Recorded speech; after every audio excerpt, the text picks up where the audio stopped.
When one side of your body has an imbalance, it doesn't just look weird. It can also make you more likely to suffer with lower back pain. And leg imbalances can affect everything, from the way your pelvis sits to the way you stand and walk. This changes the load on your lower back, affecting your posture, which is a leading cause of lower back pain.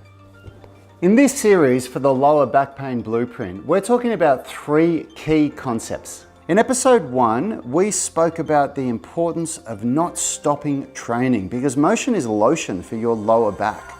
In episode 2, we're going to cover why you need to train for limb symmetry and opposing muscle balance. And in episode 3, we'll talk about training to balance your strength and flexibility in each workout. Okay, let's get stuck into part 2 and learn the importance of training to promote limb symmetry and opposing muscle balance. This will play a large role in fixing your lower back pain permanently. Because an imbalance between limb symmetry isn't just strange looking, it raises injury risk a lot.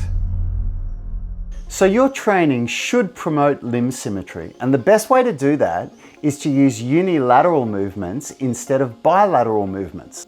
You can use split squats instead of regular squats, single leg hamstring curls instead of regular hamstring curls, single leg deadlifts instead of regular deadlifts, and you can include step-up variations in your supplementary circuits. Using unilateral exercises like this is the perfect way to overcome limb symmetry imbalances. This, of course, reduces the stress and load on your lower back and plays a large role in overcoming lower back pain.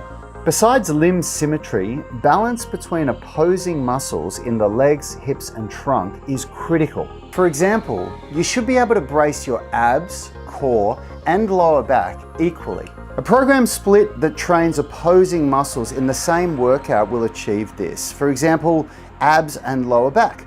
This method is both more efficient and effective for developing strength. And then we need to balance strength and flexibility, which I'll teach you in part 3 of this series. So if you just click or tap the screen there, jump into part 3, and I'll see you in that next video.